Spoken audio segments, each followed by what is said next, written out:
अगर आपको हमारी वीडियो पसंद आए तो उसे लाइक, शेयर और सब्सक्राइब जरूर करें। नमस्कार दोस्तों, मैं श्याम वशिष्ठ और आप देख रहे हैं पीआर खोज। केंद्रीय खेल मंत्री अनुराग ठाकुर ने हॉकी खेल मैदान का किया उद्घाटन। केंद्रीय खेल मंत्री ने कहा कि देश के प्रधानमंत्री नरेंद्र मोदी ने देश में खेलों को बढ़ावा दिया है। आगामी 2023 तक देश भर में 1000 खेलो इंडिया सेंटर खोल दिए जाएंगे।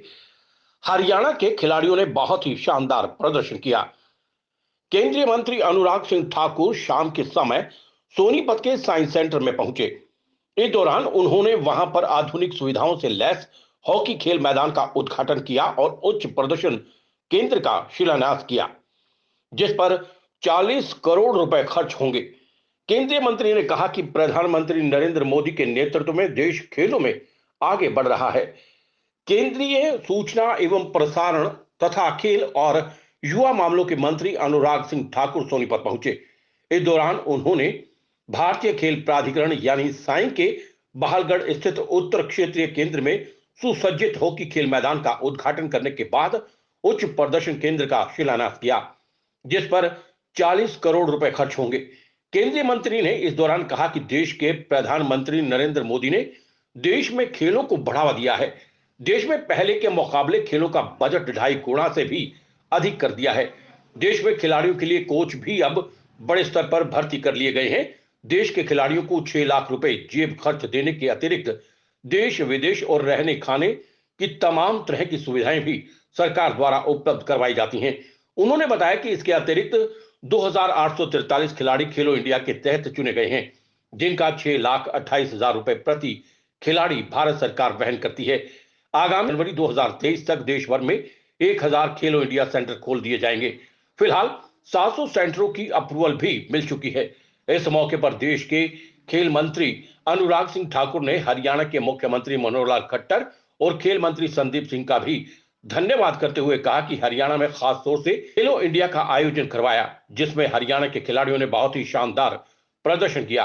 देश और दुनिया में हरियाणा खेलों में काफी शक्ति ताकत से आगे बढ़ रहा है। प्रधानमंत्री नरेंद्र मोदी जी ने खेलों को जिस तरह से बढ़ावा दिया है, न केवल खेलों का बजट लगभग 2.5 गुना से ज्यादा कर दिया, बल्कि 425 से ज्यादा नए कोचेस की नियुक्ति भी पिछले 1 वर्ष में हुई है।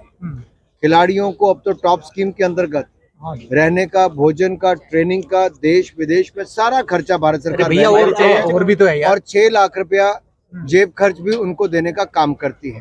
इसके अलावा भी 2843 खिलाड़ी खेलो इंडिया एक्रेडिटेड एकेडमीज में जो चुने जाते हैं, उनका 6,28,000 रुपया प्रति खिलाड़ी खर्चा भारत सरकार वहन करती है और उनको 1,20,000 रुपये जेब खर्च भी देती है।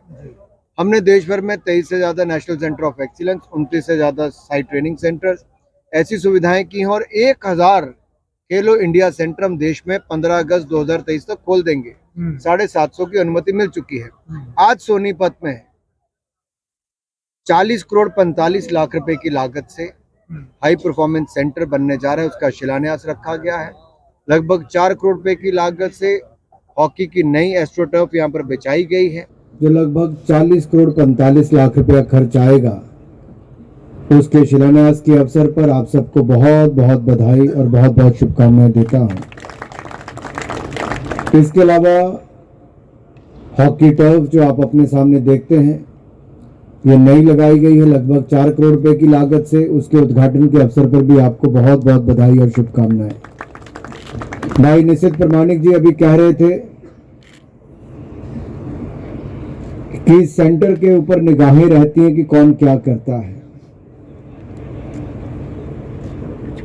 रमेश जी जब कभी भी लोकसभा के गलियारे में मिलना या हाउस में मिलना, तो एक सांसद के नाते कहने से नहीं हटते कि भाई देश के जितने मेडल जीतते 50% तो हरियाणा ही जीतता है। तो हर कोई अपनी उस पे साख रखता है कि हमने ये किया, हमने ये किया। ललिता जी को मैं धर्मशाला के समय से जानता हूं, और जब अपने खिलाड़ी और यहाँ की खेल सुविधाओं की बात आती है तो आपका पक्ष रखने में ये भी कभी पीछे नहीं रहती। तो यहां पर भी एक टीम भावना देखने को मिलती कि हर कोई आपको अपने साथ जोड़कर देखता है। तो आपकी उपलब्धि केवल आपकी उपलब्धि नहीं, ये पूरे भारत की उपलब्धि है जिस पर भारत को आप पर गर्व है। का ये सौभाग्य है कि प्रधानमंत्री नरेंद्र मोदी जी के नेतृत्व में हमें काम करने का अवसर मिला।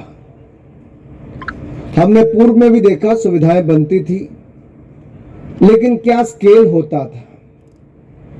पहले लगभग 840 करोड़ रुपए का बजट था, जो बढ़कर अब 3000 करोड़ रुपए इस साल हो गया है। ये अपने आप में बड़ा बदलाव है। इससे हम ज्यादा कोचेस रख सकते हैं, ज्यादा सेंटर खोल सकते हैं, ज्यादा सुविधाएं बना सकते हैं। अब मैं मंत्री बना तो मेरे पास संदीप प्रधान जी ने कहा कि अगर आपकी अनुमति हो तो हम कुछ अधिकारियों की पोस्ट छोड़ दें। तो मैंने कहा अगर कोच रखने के लिए छोड़ने वाले तो मेरे आज ही हस्ताक्षर करा लो, मैं आज छोड़ने के लिए तैयार हूं। और आप विश्वास मानिए, मेरे ख्याल से पता नहीं 10-12 साल पहली बार रिस्ट्रक्चरिंग हुई 1984 के बाद, तो हमने अधिकारियों की, कर्मचारियों की बाकी पोस्ट छोड़कर कोच खिलाड़ियों के रखने का निर्णय मैंने आकर लिया। मोदी जी के नेतृत्व में हमने काम करने का काम किया। और आज मैं कह सकता हूं हमने पिछले एक साल में 425 नए कोच रखे हैं। हालांकि खेल राज्य का विषय है, राज्यों को ही इस पे ज्यादा जोर लगाना है, क्योंकि प्रधानमंत्री मोदी जी मानते हैं कि अगर खेल, स्पोर्ट्स ही हमारी एक सॉफ्ट पावर है। पीआर खोज के लिए रणबीर रोहिला के साथ श्याम वशिष्ठ।